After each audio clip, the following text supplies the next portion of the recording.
On retrouve tout de suite l'invité de la semaine de Radio CHU. Paysage 2017, du 25 juin au 25 octobre, 4 mois d'événements pour fêter la LGV Bordeaux-Paris. C'est le thème que nous allons aborder aujourd'hui dans l'invité de la semaine sur Radio CHU. Et avec moi pour en parler, je reçois l'adjoint au maire de Bordeaux en charge de la culture et du patrimoine, Fabien Robert. Bonjour. Bonjour. C'est parti, depuis quelques jours, Paysage 2017 a débuté le lundi 25 juin. Alors avant de détailler le programme complet, nous allons vous expliquer ce que c'est Paysage 2017. Fabien Robert, pouvez-vous nous en dire un peu plus ? Il y a 2 ans et demi, lorsque l'on a commencé à réfléchir à l'arrivée de la LGV à Bordeaux, qui nous met donc à 2 heures de Paris, on s'est questionné sur le format que devait prendre ce moment, qui évidemment est non pas un aboutissement, mais une étape supplémentaire dans la transformation de Bordeaux, qui est redevenue une ville extrêmement attractive. Et le maire, Alain Juppé, a souhaité que ce soit d'abord un événement culturel. C'est certes un événement économique, un événement lié aux infrastructures, au développement de la ville, mais nous voulions envoyer un message simple. Au bout des 2 heures du TGV, il y a une offre culturelle, un art de vivre, une offre artistique au sens très large, qui fait aussi la grande force de Bordeaux. Nous avons donc commencé à fédérer tous les artistes, toutes les institutions culturelles, les musées, les lieux de musique du territoire par exemple, et il se trouve que nous avons voulu que le cœur de cette saison culturelle de 4 mois, ce soit la Biennale d'architecture et de design, Agora. Agora cette année se déroulera sur le thème du paysage, qui est un thème important pour plein de raisons, je vais y revenir. Et nous avons décidé de faire en sorte que cette thématique-là soit le fil conducteur des 4 mois. Agora dure 10 jours, mais avant et après Agora, durant 4 mois, nous avons invité à la fois les institutions bordelaises, mais aussi des artistes de l'extérieur de Bordeaux à venir porter leur regard sur la ville et en proposant des cartes blanches, des projets assez singuliers. Alors pourquoi le thème paysage ? Le paysage d'abord parce que c'est un thème caractéristique de Bordeaux. Bordeaux s'est transformé, de nouveaux paysages urbains et naturels sont apparus. Nous sommes l'une des rares villes à avoir un centre-ville.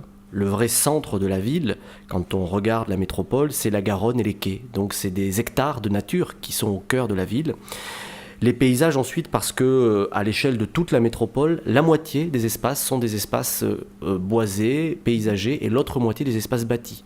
Là encore, il n'y a pas énormément de métropoles en France qui conservent ce 50-50 dans les espaces, et nous mettons tout en œuvre pour conserver cet équilibre. Et puis les paysages aussi, parce que c'est un enjeu écologique aujourd'hui, c'est un enjeu de protection, d'aménagement urbain. Et enfin les paysages parce que c'est aussi un thème artistique très fédérateur. Les paysages peuvent être matériels, immatériels, musicaux, gastronomiques, imaginaires, paysagers. Le paysage peut se relier au théâtre, à la peinture, à la musique, à toutes les formes d'art. Et donc ce thème a très rapidement fait consensus. C'est le paysagiste Basmet, qui est le commissaire d'Agora, qui est aussi un petit peu le garant de ce thème et qui a su convaincre tout le monde de travailler autour. Alors ces 4 mois d'événements, c'est pour fêter la LGV Bordeaux-Paris. Pourquoi fêter ceci ?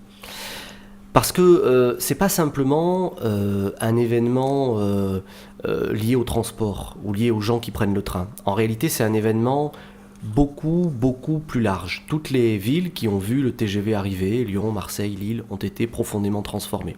Encore faut-il maîtriser cette transformation, choisir son développement, et c'est ce que nous faisons à Bordeaux, en maîtrisant la construction des logements, en mettant des logements pour tous, en n'oubliant pas les équipements publics, pour que les gens puissent continuer de vivre dans une ville qui aujourd'hui est louée pour son cadre de vie. Et donc c'est pas simplement un événement technique, c'est aussi un événement humain.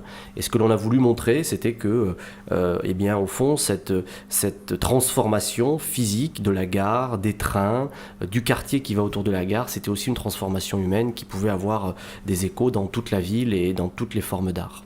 L'art est aussi convoité dans ce paysage 2017, vous en avez un peu parlé, notamment si vous vous promenez depuis quelques jours sur Bordeaux, vous avez dû remarquer des statues en bronze de Antony Gormley. Une quinzaine de statues sont implantées un peu dans la ville de Bordeaux. Est-ce que vous pouvez nous en parler un peu plus ? Oui, Antony Gormley, il a été invité par José Manuel Gonçalves, qui a été directeur artistique de Nuit Blanche à Paris pendant 2 éditions. Ça fait partie des personnes extérieures à Bordeaux à qui on a proposé une carte blanche. Et José Manuel Gonçalves a invité 3 artistes, dont Antony Gormley.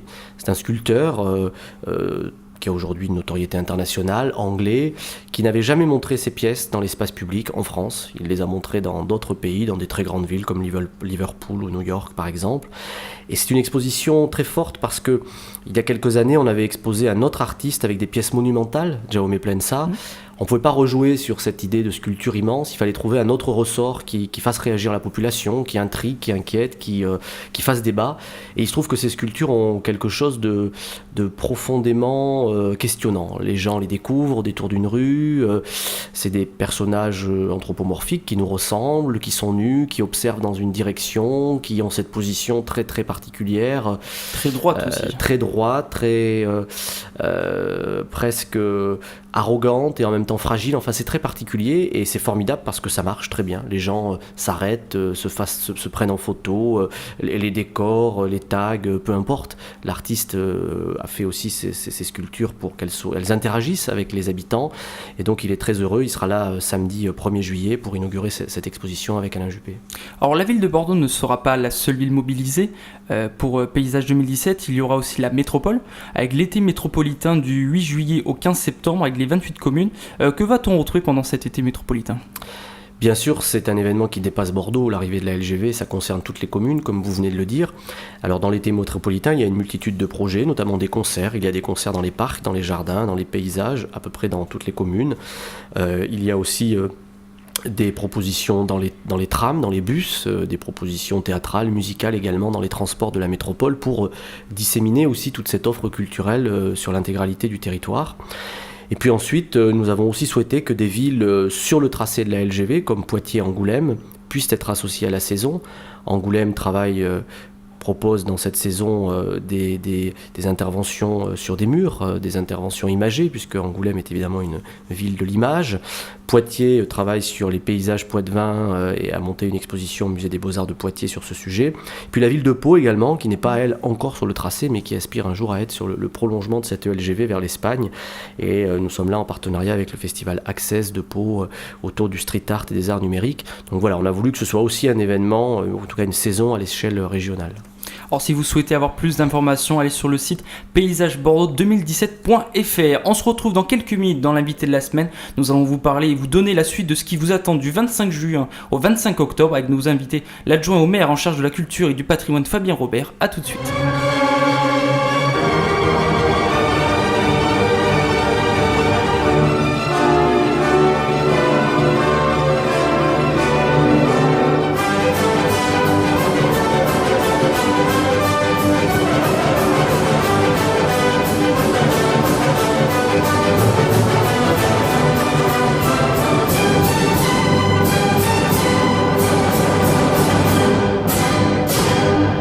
C'était Offenbach, la vie parisienne sur Radio CHU dans l'invité de la semaine.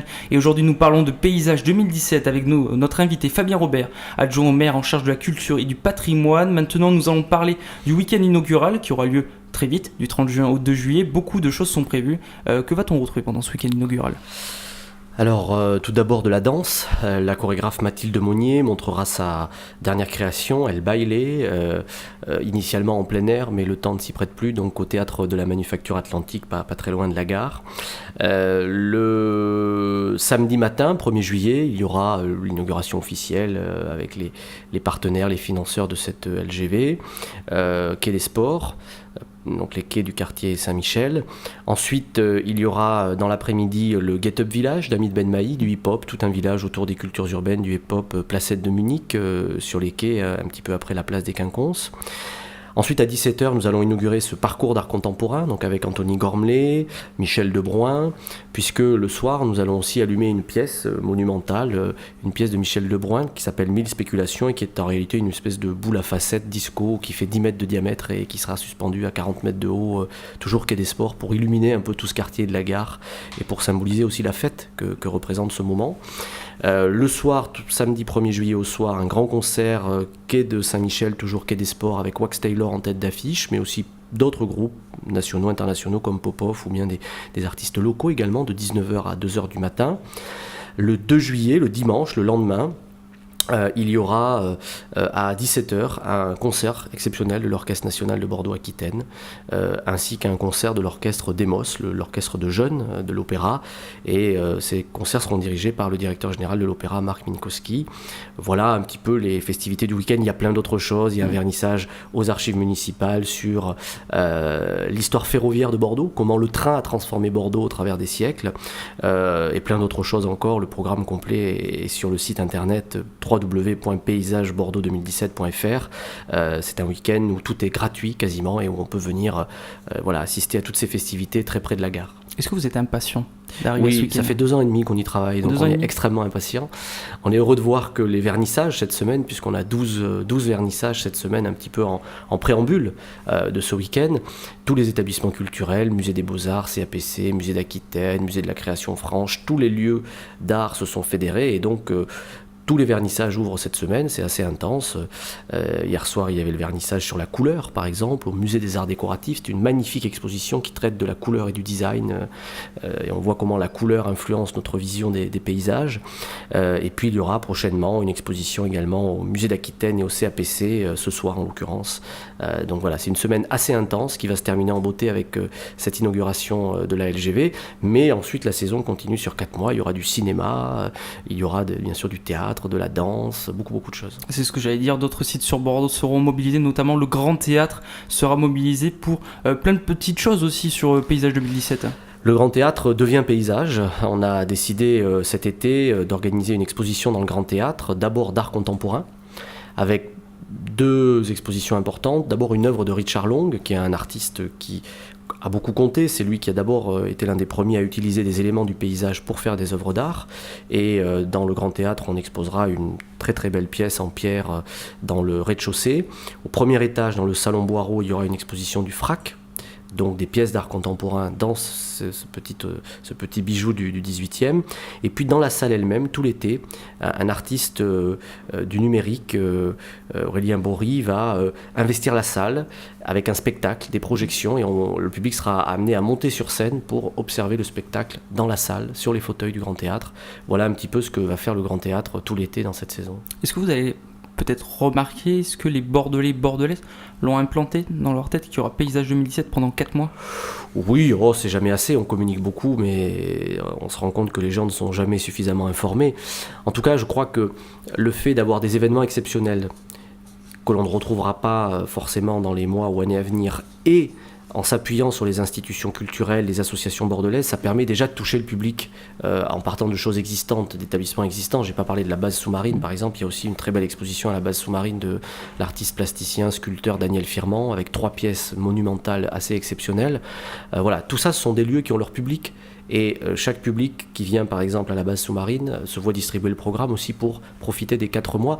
Donc on verra la fréquentation à la fin, mais pour le moment les chiffres sont très bons sur les premiers vernissages. Ben vous dites, vous essayez de réunir la culture, le paysage, l'art. Il y a aussi l'art de la photographie qui est présent aussi dans ce Paysage 2017. Oui, d'abord au travers des œuvres. Je parlais du Grand Théâtre. Le FRAC montrera des photos au Grand Théâtre. Et puis celui qui a imaginé l'identité graphique, la charte graphique de toute la communication, c'est un designer, Rudy Bor, et il a souhaité absolument lancer un concours photographique pour associer les habitants en réalité au choix des photos qu'on en utilise dans la campagne de communication. Et donc avec l'association Actimage, on a lancé un concours photo, on a eu 150 candidatures, c'est bien. Ce qui est très important, d'amateurs, de professionnels, de bordelais, de français, d'internationaux, et on a voulu effectivement que la photographie soit présente. C'est presque une évidence, quand on veut traiter du paysage, on se rend bien compte que la photo c'est un outil tout à fait intéressant. Alors le thème c'était paysage en mouvement, paysage ordinaire. Où seront exposées les photos des lauréats ? Les photos des lauréats seront exposées dans la salle capitulaire de la Cour Mably. Cet été, là aussi, avec des photos tout à fait extraordinaires, interpellantes, sur des paysages ordinaires et en même temps des choses tout à fait extraordinaires. Les lauréats seront montrés dans la Cour Mably, et puis il y aura aussi la plateforme internet du concours photo qui permet de revoir tous les gagnants. Donc pour vous, il n'y aura pas de vacances pendant ces 4 mois d'événements ? Pas vraiment, non. Pas vraiment. Un petit peu quand même, il va falloir en prendre parce que sinon la rentrée sera difficile, mais en tout cas il n'y aura pas de vacances pour la culture. Non. En tout cas, si vous désirez avoir le programme complet de Paysage 2017 et avoir plus de renseignements, allez sur le site paysagebordeaux2017.fr. C'était l'invité de la semaine sur le thème Paysage 2017 qui aura lieu du 25 juin au 25 octobre dans Bordeaux et sa métropole, mais aussi à Angoulême, Poitiers ou encore à Pau. Merci à notre invité Fabien Robert, adjoint au maire en charge de la culture et du patrimoine, d'être venu dans les studios de Radio CHU. Merci. Merci à vous. Vous pourrez retrouver l'émission en podcast sur le YouTube de Radio CHU. Et moi, je vous retrouve une prochaine fois pour l'invité de la semaine. Et restez bien sur nos antennes pour la suite de vos programmes. Salut à tous.